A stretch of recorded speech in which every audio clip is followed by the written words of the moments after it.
នៅជីខេត្តកណ្ដាលមានផ្ទះធំចាស់មួយដែលគ្មាននរណាហ៊ានរស់នៅអស់ជាង40ឆ្នាំគេហៅថាផ្ទះបោះស្បាចារ៉ៃផ្ទះនោះសង់តាំងពីសម័យសង្គមរាស្ត្រនិយមមានសួនច្បារធំប៉ុន្តែឥឡូវនេះសួនពេញទៅដោយបោះស្បាចារ៉ៃនិងដើមឈើព្រៃកាលពីសម័យខ្មែរក្រហមមានគ្រួសារមួយរស់នៅទីនោះមានម្ដាយឈ្មោះចន្ទធីនិងកូនស្រីតូចឈ្មោះសុគន្ធអាយុតែ6ឆ្នាំពេលទាហានមកចាប់ម្ដាយបានលាក់កូននៅក្នុងបោះស្បាចារ៉ៃក្នុងសួនប៉ុន្តែទាហានបានរកឃើញហើយសម្លាប់កូនដោយកាប់ជាមួយកាំបិតរួចកប់នៅក្នុងបោះស្បាចារ៉ៃ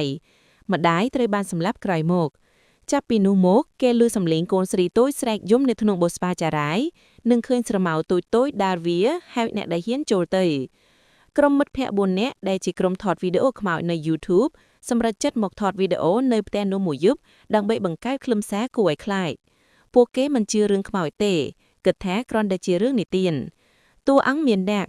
សុគន្ធស្រីវ័យ25ឆ្នាំជាអ្នកដឹកនាំក្រុមក្លាហាននិងថតវីដេអូចម្បង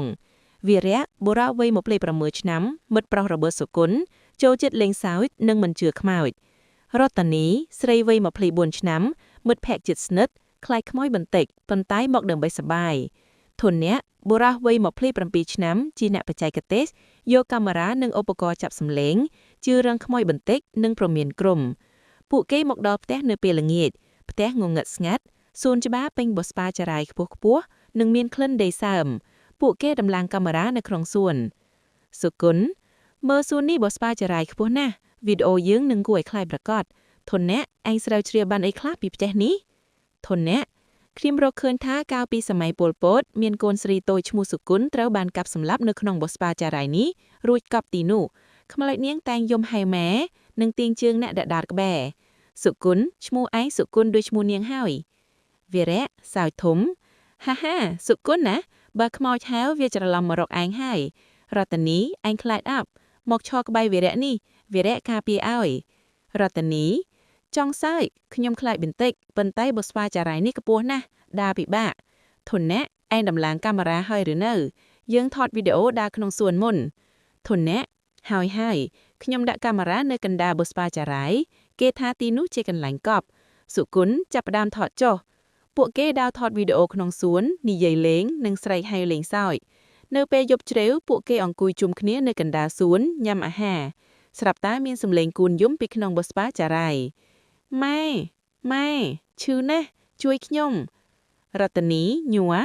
ស្ដាប់សំឡេងគួនយំធនៈនេះជាសំឡេងដែលឯងនិយាយនឹងហើយធនៈស្ងាត់កុំនិយាយអីកុំឆ្លើយតបវីរៈឯងបិទភ្លើងភាលចុះប្រហែលជាសត្វទេវីរៈមិនមែនសត្វទេសំឡេងនេះដូចកូនតុយពិតសុគន្ធយើងថតសំឡេងនេះវីដេអូនឹងល្បីណាស់សុគន្ធច្បាស់ធនៈឯងបើកកាមេរ៉ាសំឡេងកាន់តែច្បាស់ហើយសំឡេងយំកាន់តែជិតម៉ែមកយកសុគន្ធឈឺ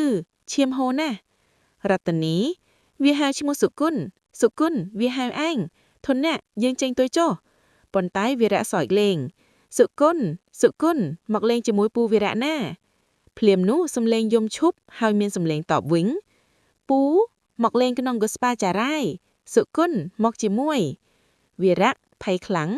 อะไรវាឆ្លើយតបសុគន្ធខ្ញុំសុំទោសខ្ញុំមិនគួរហៅឈ្មោះវាទេស្រាប់តែបោះស្បាចារ៉ៃញ័រហើយមានដៃតូចសើមចេញមកចាប់ជើងវីរៈទាញចុះក្នុងបោះស្បាចារ៉ៃវីរៈជួយវាទាញជើងខ្ញុំឈឺណាស់ដូចជាមានកាំបិតកាប់សុគន្ធទាញខ្ញុំសុគន្ធវីរៈធនៈរតនីជួយឃីមទាញវាអងធនៈថតវីដេអូរតនីយំវាជាកូនខ្មោចសុគន្ធមើលមានស្មាមឈាមនៅជើងវីរៈរត់ចេញទៅធនៈបោះស្បាចារ៉ៃញ័រខ្លាំងណាស់កាមេរ៉ាថតបានស្រមោលកូនតូចមុខស្លេកមានស្មាមកាប់និងស្រែកម៉ែមកជាមួយសុគន្ធឈឺឯងក៏ត្រូវឈឺដែរសុគន្ធវាមើលមកខ្ញុំរត់វាទាញខ្ញុំពួកគេរត់ចេញពីសួនប៉ុន្តែវីរៈត្រូវបានទាញជក់ក្នុងបោះស្បាចារ៉ៃគេឮតែសំឡេងវីរៈស្រែកជួយវាកាប់ខ្ញុំឈឺម៉េះរតនីវីរៈយើងត្រូវចេញទៅបើតាមយើងទាំងអស់នឹងស្លាប់ពួកគេរត់ដល់ឡានបើចេញយ៉ាងលឿននៅក្នុងកញ្ចក់ឡានពួកគេឃើញកូនខ្មោចអង្គុយខាងក្រោយសើចថាមកលេងក្នុងបោះស្បាចារ៉ៃណាសុគន្ធវានៅក្នុងឡានធនៈសូត្រធម៌ពួកគេសូត្រធម៌រហូតដល់វត្តនិងព្រះសង្ឃជួយធ្វើពិធី កូនខ្មោចបាត់ទៅប៉ុន្តែវីរៈបាត់ស្ងួតជារៀងរក3-4 ខែក្រោយសុគន្ធនៅឮសំឡេងកូនតូចហៅម៉ែសុគន្ធមកលេងក្នុងបុស្បាចារាយនៅពេលដើរក្បែរបុស្បាចារាយបាញ់ឮសំឡេងកូនយំនៅក្នុងបុស្បាចារាយសូមកុំឆ្លើយតបព្រោះវានឹងទាញញាក់ចុះកប់ជាមួយជារៀងរក